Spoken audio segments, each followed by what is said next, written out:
اللهم صل على سيدنا محمد يا رب صل وسلم دائما ابدا على حبيبي.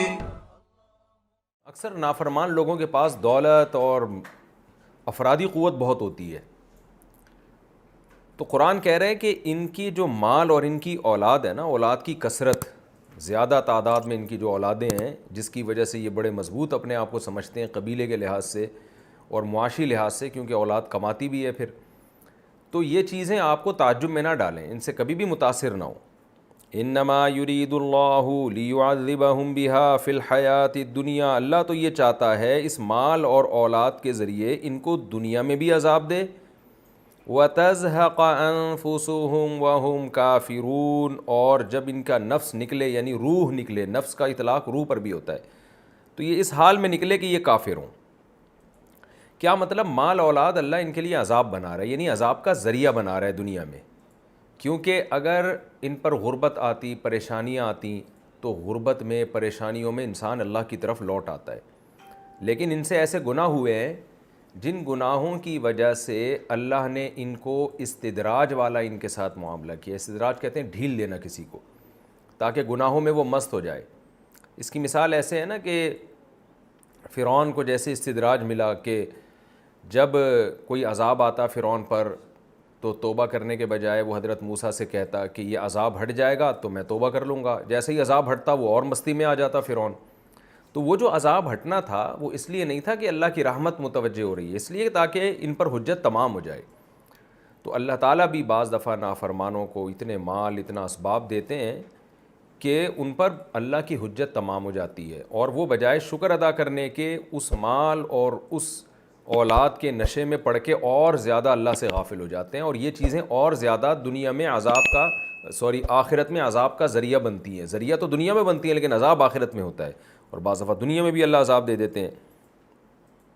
تو قرآن کہہ رہا ہے کہ اللہ چاہتے ہیں کہ ان کو دنیاوی زندگی میں اس کے ذریعے عذاب دے.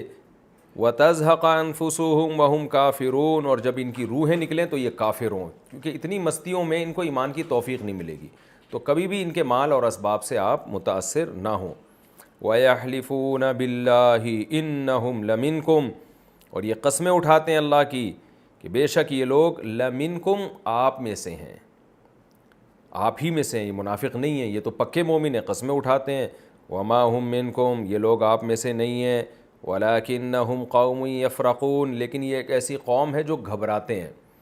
دیکھیں ایک ہوتا ہے فرقا یفرقو، ضرب یضربو، اس کا ورب آتا ہے فرقن، تو اس کا معنی ہوتا ہے فرق کرنا، جدا کرنا، جس کو فارق کہا جاتا ہے، جدا کرنے والا. اسی سے نکلا ہے فرقان، حق اور باطل میں علیحدگی کرنے والا. اور ایک عربی میں آتا ہے فریق یفرقو، سمع یسمعو سے، اس کا ورب آتا ہے فارقن، را کے زبر کے ساتھ. اس کا معنی ہوتا ہے گھبرانا، پریشان ہونا، گھبراہٹ طاری ہو جانا. تو یہ فریق یفرقو سے ہے، فرق یفرقو سے نہیں ہے. قرآن کہہ رہا ہے وما ہم منکم، یہ لوگ آپ میں سے نہیں ہیں. ولکنہم قوم یفرقون، یہ ڈرنے والے لوگ ہیں. اصل میں ان کو پتہ ہے کہ اگر ہم نے اپنے آپ کو شو کر دیا کہ ہم کافر ہیں تو ان کو ڈر لگتا ہے کہ کسی دن مسلمانوں کا غلبہ ہو گیا تو ہمارے ساتھ مسئلہ نہ ہو جائے. تو خوف کی وجہ سے، آپ کے غلبے کی وجہ سے انہوں نے اپنے آپ کو آپ میں شو کیا ہوا ہے. باقی ڈرپوک کتنے ہیں؟ لَوْ يَجِدُونَ مَلْجَأً، اگر یہ کوئی پناہ کی جگہ پائیں، او مغارات، یا غار وغیرہ پائیں، او مدخلاً، یا کوئی بھی گھسنے کی جگہ ان کو مل جائے نا، لَوَلَّوْا إِلَيْهِ، وہاں بھاگ جائیں گے، وَهُمْ يَجْمَحُونَ، اور فل اسپیڈ میں بھاگیں گے. یہ ان کو تو مدینہ میں جگہ نہیں مل رہی کہیں، مجبوراً یہی رہنا پڑ رہا ہے ان کو، تو پھر اپنے آپ کو مسلم ہی شو کر کے ان کو محسوس ہو رہا ہے کہ عزت ہوگی ہماری، اس لیے یہ ایسا کر رہے ہیں. ورنہ ان کو تو کہیں بھی بھاگنے کی جگہ ملے یہ فوراً بھاگ جائیں وہاں سے. تو یجمحون، یہ تیز رفتاری کے ساتھ. جموح اس گھوڑے کو کہتے ہیں، جمح سے نکلا یہ لفظ نا، جمح، وہ گھوڑا جو اپنے مالک سے بھی آگے نکل جائے، اس کو سواری نہ ہونے دے اپنی پشت پہ، تو ایسی اسپیڈ سے بھاگیں جیسے وہ گھوڑا بھاگتا ہے. وَمِنْهُمْ مَنْ يَلْمِزُكَ فِي الصَّدَقَاتِ، ان میں بعض ایسے ہیں جو آپ کو طعنہ دیتے ہیں صدقوں کے بارے میں. وہ طعنہ کیا ہے؟ فَإِنْ أُعْطُوا مِنْهَا، اگر ان کو بھی کچھ صدقہ دے دیا جائے، رضوا، تو یہ خوش ہو جاتے ہیں. وَإِن لَّمْ يُعْطَوْا، کسی دفعہ ان کو نہ ملے، اذا ہم یسخطون، تو بڑے ناراض ہو جاتے ہیں اچانک۔ جو نبی صلی اللہ علیہ وسلم کے پاس فقراء مساکین آیا کرتے تھے، آپ ان کو صدقات دیا کرتے تھے، تو صدقہ واجبہ جو ہے جیسے زکوٰۃ یا فطرانہ، وہ تو غیر مسلم کو دینا جائز نہیں ہے۔ تو وہ اگر ان کو دیتے تھے تو اس لیے کہ ان کا ظاہر بہرحال مسلمان تھا، ظاہر میں اپنے آپ کو مسلم کہتے تھے، شریعت نے ہمیں ظاہر ہی کا مکلف بنایا ہے، اور اگر نفلی صدقہ تھا تو وہ تو کسی کو بھی دینا جائز ہے۔ خلاصہ یہ کہ نبی صلی اللہ علیہ وسلم کبھی ان کو دے دیا کرتے تھے، کبھی نہیں دیتے، ظاہر ہے آپ کے پاس بھی محدود وسائل تھے، پھر کبھی کوئی زیادہ مستحق آتا تو اس کو دیتے، ان کو نہیں دیتے۔ تو ان کی کنڈیشن یہ تھی کہ جب ان کو دیتے تو بڑی تعریفیں کرتے، اور جس دفعہ ان کو نہ ملتا تو برائیاں شروع کر دیتے کہ یہ کیسا اسلام ہے، یہ کیسے پیغمبر ہیں۔ تو مطلب یہ کہ مفاد پرست لوگ ہیں۔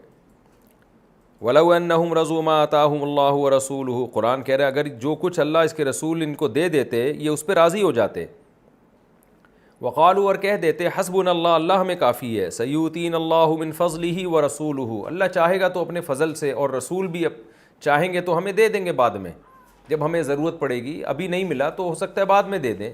جیسے کہ کوئی بھی شریف آدمی اس کا یہی رویہ ہوتا ہے کہ جب نعمت مل جائے شکر ادا کرتا ہے، نہیں ملے تو کہتا ہے کوئی بات نہیں بھائی، اللہ دے دے گا، اس کے خزانوں میں کمی نہیں ہے، آج نہیں دیا تو کل دے دے گا وہ۔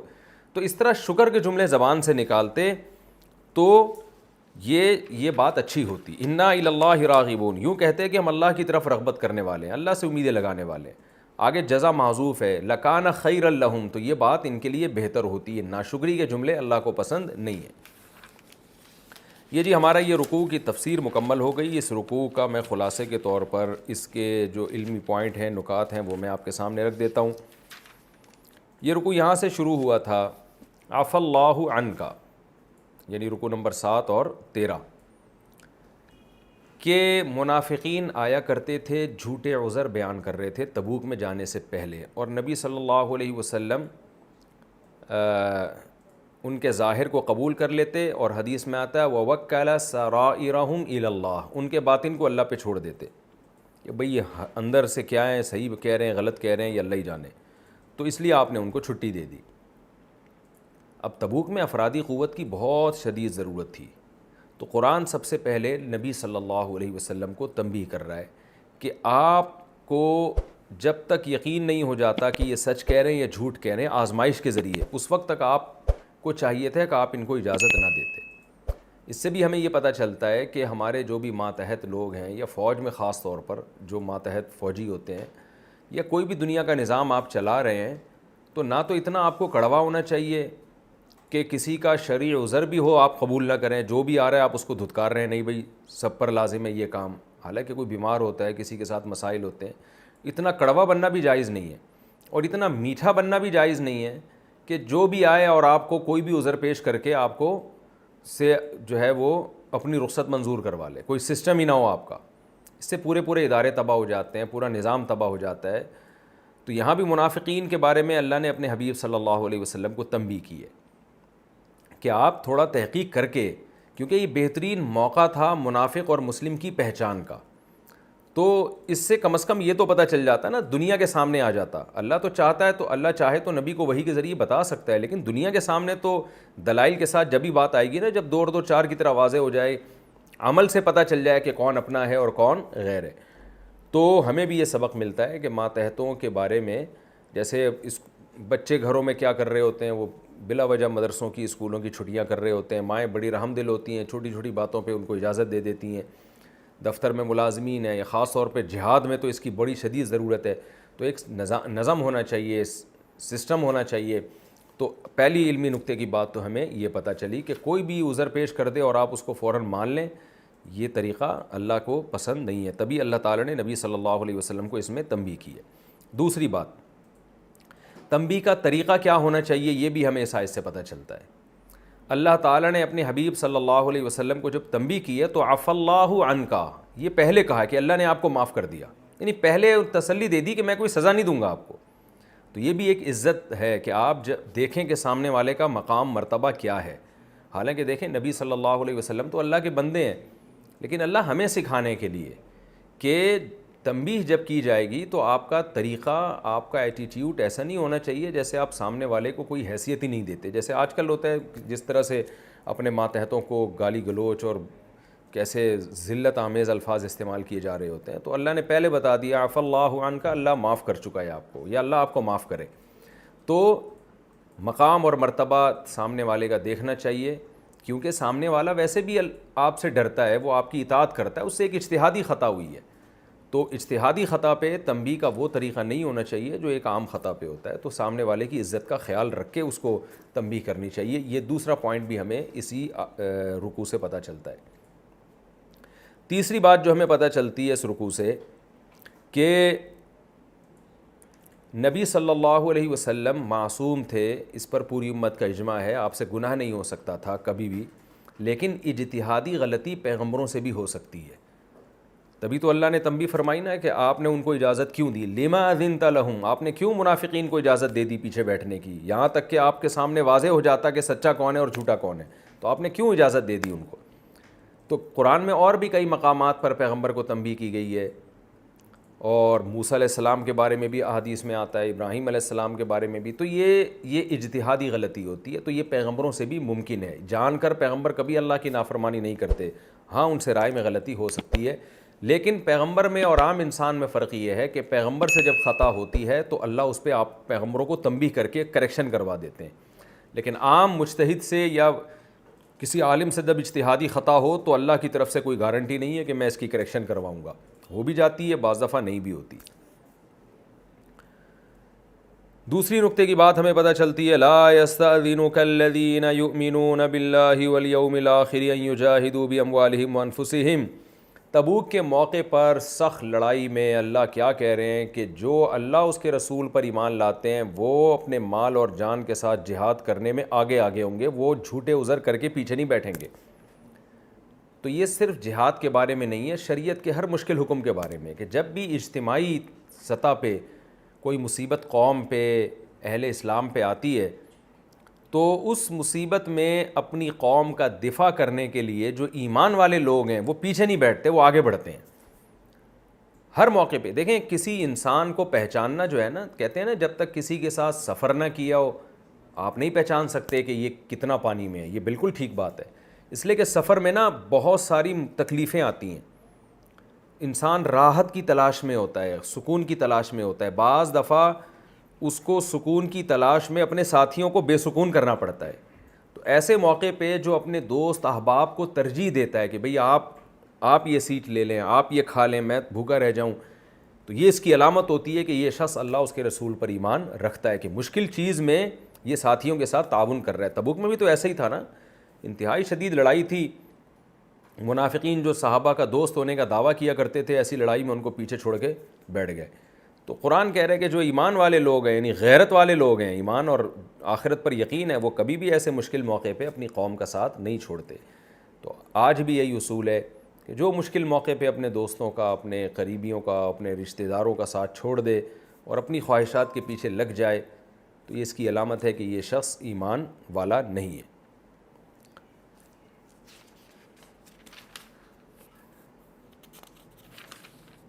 وَلَوْ أَرَادُوا الْخُرُوجَ لَأَعَدُّوا لَهُ عُدَّةً. یہ بھی بہت امپورٹنٹ آیت ہے.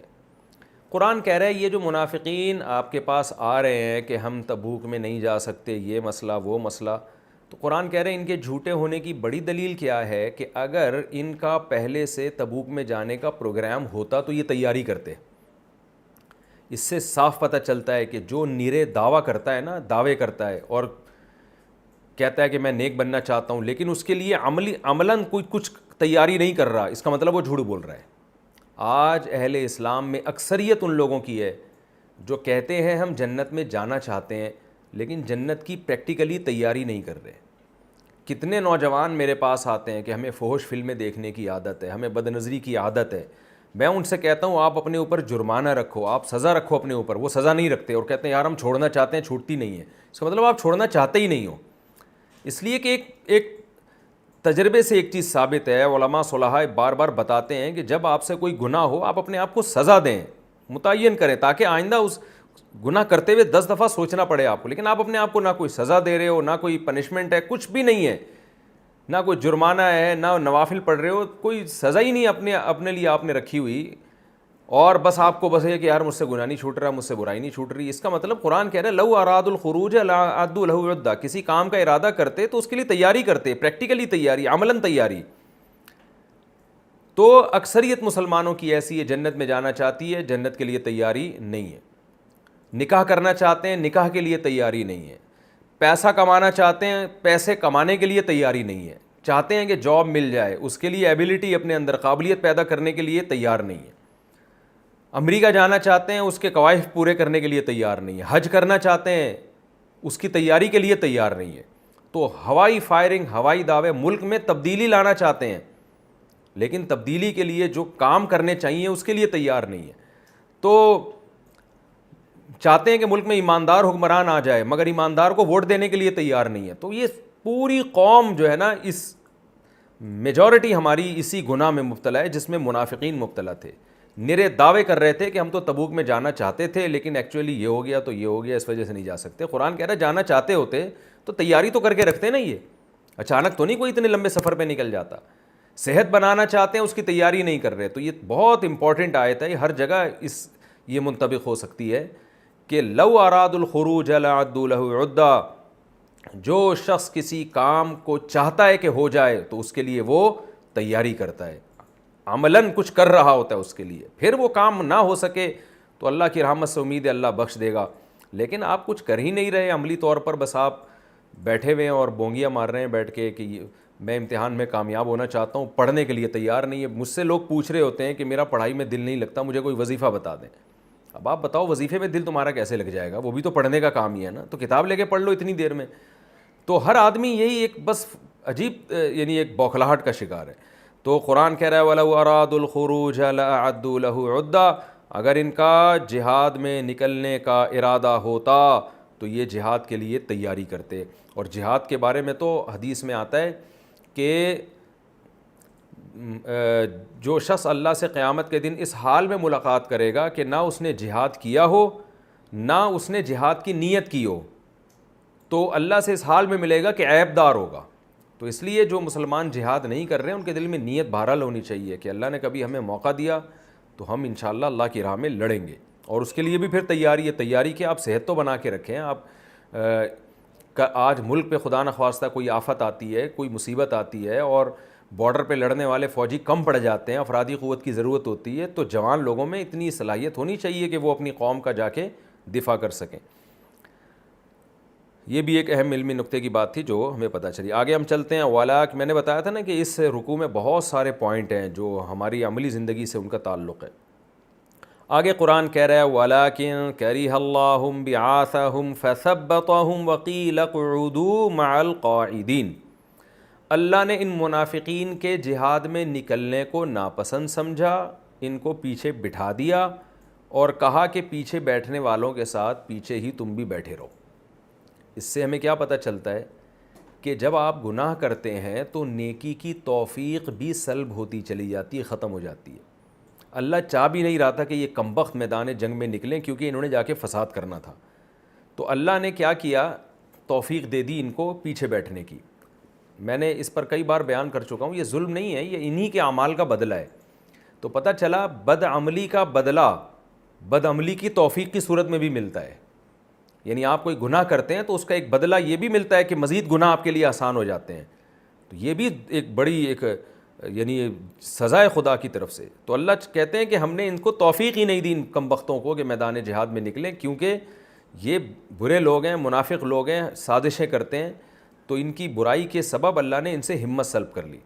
اور جو نیکیاں کرتے رہتے ہیں اللہ ان کو اسی آیت سے پتہ چلتا ہے ان کو نیکیوں کی مزید توفیق دیتے ہیں، ان کو مزید ہمتیں عطا کرتا ہے. آپ دیکھیں نا دنیا میں بڑے بڑے کامیاب لوگ گزرے، کیسے کیسے کام کیے انہوں نے. کیوں؟ چھوٹی ہمت، کم ہمت کی انہوں نے، تھوڑی سی ہمت کی تو اللہ نے مزید ہمت کی توفیق دی، مزید ہمت کے بعد پھر اللہ نے مزید کی توفیق دی. تو وہ کام کر کے چلے گئے جو ہم اور آپ جس کا تصور نہیں کر سکتے. تو یہ بھی ہمیں اس سے پتہ چلتا ہے. وقیل اقعدوا مع القاعدین، منافقین سے کہا گیا پیچھے بیٹھنے والوں کے ساتھ بیٹھو. یہ قسم کی ایک بہت ہی ایک توہین والے الفاظ ہیں، اور جوان آدمی کے لیے، مضبوط آدمی کے لیے اس سے بڑی توہین کوئی ہو نہیں سکتی. تو اس سے جہاد میں بڑی موٹیویشن ملتی ہے، خاص طور پہ جو ہمارے جو مجاہد ہیں، فوجی لوگ ہیں جو میدان جنگ میں لڑتے ہیں. اگر کوئی پیچھے بیٹھ رہا ہو کوئی یوزر سے پرمیشن لے رہا ہو نہ جانے کی تو اس کو اس آیت کے بارے میں سوچنا چاہیے کہ میں کن لوگوں کے ساتھ بیٹھ رہا ہوں, عورتوں اور بچوں کے ساتھ یا معذوروں کے ساتھ, حالانکہ اللہ نے تو مجھے مرد بنایا, مجھے تو صحت مند بنایا. تو یہ ہمارے بھی سوچنے کی چیز ہے. مفتی طارق مسعود صاحب کے بیانات سننے کے لیے youtube.com/مفتی طارق مسعود کو سبسکرائب کریں, اور اگر آپ لائیو ویڈیو کو کبھی بھی مس نہیں کرنا چاہتے ہیں تو سبسکرائب کرنے کے بعد بیل آئیکن پہ کلک کرنا مت بھولیں. جزاک اللہ.